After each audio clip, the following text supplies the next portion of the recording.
മക്കളെ, അസ്മാസ് ബ്ലോഗിലേക്ക് എല്ലാവർക്കും സ്വാഗതം. ഇതെന്നാണ് കണ്ടപ്പോൾ എല്ലാവർക്കും മനസ്സിലായില്ല എന്താണെന്നുള്ളത്. ഇത് നോക്കിയൊരു ചക്കക്കുരു പുഴുങ്ങിയിട്ട് വെള്ളത്തിൻ്റെ കളറല്ലേ. നമ്മളൊക്കെ ആദ്യം ചക്കക്കുരു ഫുൾ പുറത്തെ തോല് പൊളിച്ചിട്ടല്ലേ ഞാനൊക്കെ വെക്കൽ കേട്ടോ. പിന്നാണ് ഇങ്ങനെ ഈ വാർത്തയിൽ കൂടി അതും ഇതിങ്ങനെ അറിയുന്നത് ഇതിൻ്റെ പുറമത്തൊലി പോക്കാൻ പാടില്ലാന്ന്. പക്ഷെ അന്നൊക്കെ ചക്കക്കുരു പുഴുങ്ങിൻ്റെ പയറ്റ് നിറം ഉണ്ടാകുക വെള്ളം. ഇപ്പോൾ നോക്ക്, ഈ ചുവപ്പ് ഇതുള്ളതിനെ കൊണ്ട് ഭയങ്കര നമ്മൾ മുതിര പുഴുങ്ങിയ വെള്ളത്തിൻ്റെ മാതിരി. മുതിരൻ്റെ പറഞ്ഞപ്പോൾ കുറച്ച് മുതിര വാങ്ങണം. ഇനിയിപ്പോൾ മഴക്കാലൊക്കെ ആയില്ലേ. എന്താ ഭയങ്കര കളർ. ഇത് വേവിച്ചാട്ടോ. ഇതെന്തിനാ അറിയോ? ഇത് പുറത്ത് വരെ കുറച്ച് ചീര പറിക്കാണ്ട് അത് പറിച്ചിട്ട് നമുക്ക് ഇതിലിട്ട് കറി വെക്കാനും. ഇതിലേക്ക് ഞാൻ കുറച്ച് മുളക്, മഞ്ഞൾ, പച്ചമുളക്, ഉള്ളി, തക്കാളി ഇടണം. മറന്ന് പോച്ച് തക്കാളി ഇടുക. ഉപ്പൊക്കെ ഇട്ടിക്കണ്. ഓക്കെ. അങ്ങനെ നമ്മളിവിടെ ഇതാ ചീര കണ്ടോ, അതാ പൂവിട്ടിക്കണം കേട്ടോ. ചീരക്ക് ഇവിടെയൊക്കെ ഉണ്ട് ചീര. ഇതാ ഇതൊക്കെ ചീരാണ്. ഇത് ബൊമ്പെ ചീര എന്നാണ് നമ്മൾ പറയുക. നിങ്ങളാരും എന്താ പറയുകയെന്നുണ്ടെങ്കിൽ കമൻറ്റ് ഇടണേ. ഇത് പൊന്നാങ്കണ്ണിയാണ് കേട്ടോ. പൊന്നാങ്കണ്ണി, ചീര, കാട് എല്ലാം ഉണ്ട്. ഇത് എൻ്റെ അനിയത്തി കുഴിച്ചിട്ടൊരു വായാണ്, മുളച്ചും കൊണ്ട് വരുന്നുണ്ട്. ഇതൊക്കെ വള്ളി ഉണ്ടായിരുന്നു. മത്തൻ്റെയും ഇളവൻ്റെയും അതൊക്കെ ചീഞ്ഞ് പോയി എന്നാണ് തോന്നുന്നത്. ഞാൻ അതൊക്കെ ഒന്ന് പറിച്ച് റെഡിയാക്കട്ടെ. ഇതാ നമ്മൾ ചക്കക്കുരു വീണ്ടും എല്ലാം ഇട്ട് നല്ലോണം പറിച്ച് വെന്തുകൊണ്ടിരിക്കുകയാണ്. ഇടയ്ക്ക് ഇതാ പറിച്ച് കൊണ്ടുവന്ന് ഇതെന്താണെന്നറിയോ, ഇതെല്ലാം അറിയാം. ഇതാ മുളകിൻ്റെ ഇലയാണ്. ഇത്തിരി മുളകിൻ്റെ ഇല പറിച്ചു. പിന്നെ ഇതാ ഈ ചീരയാണ് തോനുള്ളത്. ഈ ചീര പറിച്ചു. ഇത്തിരി പൊന്നാങ്കണ്ണി 2 എണ്ണം കിട്ടി. പറിക്കാൻ കഴിയില്ല, മഴയാണ്. ഇത് നല്ലോണം മയത്തുള്ളതല്ല. നഞ്ഞുണ്ടോ വേറെ എന്തുണ്ടോ പുയ്യൊന്നുമില്ല കേട്ടോ. പുഴുക്കളൊന്നുമില്ല. നമ്മളിത് നോക്കി വൃത്തിയാക്കിയൊക്കെ വെച്ചാണെങ്കിൽ ഇതെല്ലാം ഒന്ന് കഴുകിയിട്ട് അരിയണം. അരിഞ്ഞിതാ റെഡിയാക്കിയിട്ടോ. ഇനി തേങ്ങ വയ്ക്കാനേ ഉള്ളൂ. ഇതട്ടാ ഞാൻ ചീര ഇതിലേക്ക് വാരിയിട്ട് ആട്ടാൻ മറന്നുപോയി. അന്നേരം ഞാൻ ഓഫാക്കിപ്പോയി. ഞാൻ ഇതൊക്കെ വാരിയിട്ടിട്ടുണ്ട്.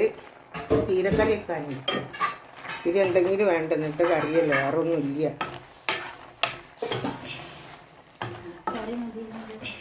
ആ കറി മതി. എൻ്റെ ആങ്ങളെ കൂട്ടൂലല്ലോ. അപ്പോൾ ഓനക്ക് ഇത്തിരി പച്ചക്കറി ഉണ്ടാക്കാം. നമുക്കും ഇത്തിരി കൂട്ടാം, ഉള്ളി കൂട്ടാം, ഓനക്കും കൂട്ടാം.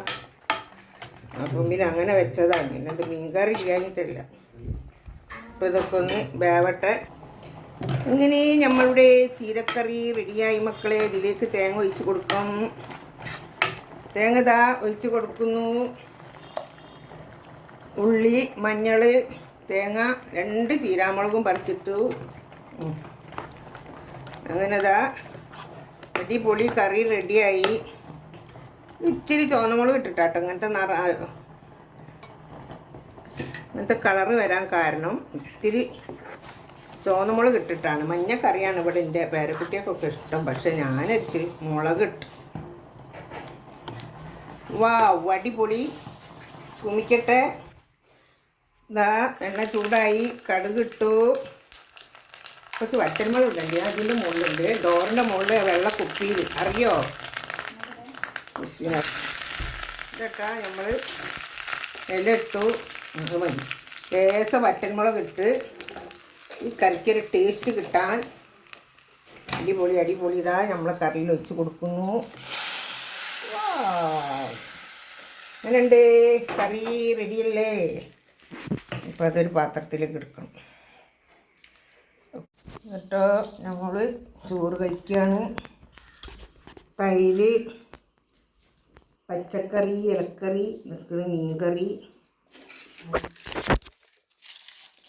പപ്പടം, അച്ചാറ് ഒക്കെ നമ്മൾ കഴിച്ചുകൊണ്ടിരിക്കുകയാണ്. വേറെന്താ മക്കളെ വിശേഷം? സുഖമാണോ? സുഖം, സമാനം, സന്തോഷം, ആയുസ്സും ആരോഗ്യാഫ്യത്ത് ദീർഘായുസ്സും എല്ലാവർക്കും ഉണ്ടായിരിക്കട്ടെ. പഠിച്ചോനെ ഈ ഭക്ഷണത്തിനും ഉടുപടത്തിനും വീടിനും വേറെയുള്ളതിനൊന്നും അള്ളാഹു കുഴക്കാതിരിക്കട്ടെ. ലോകത്തിലുള്ള എല്ലാ എൻ്റെ മക്കളെയും എൻ്റെ കൂട്ടുകുടുംബത്തിനെയും മക്കളെ വീഡിയോ ഇഷ്ടപ്പെട്ടിട്ടുണ്ടെങ്കിൽ എല്ലാവരും ഒന്ന് സപ്പോർട്ട് ചെയ്യുക. ഈ വീഡിയോ ഇഷ്ടപ്പെട്ടാൽ എല്ലാവരും ലൈക്ക് ചെയ്യുക, ഷെയർ ചെയ്യുക, സബ്സ്ക്രൈബ് ചെയ്യുക. Okay, by.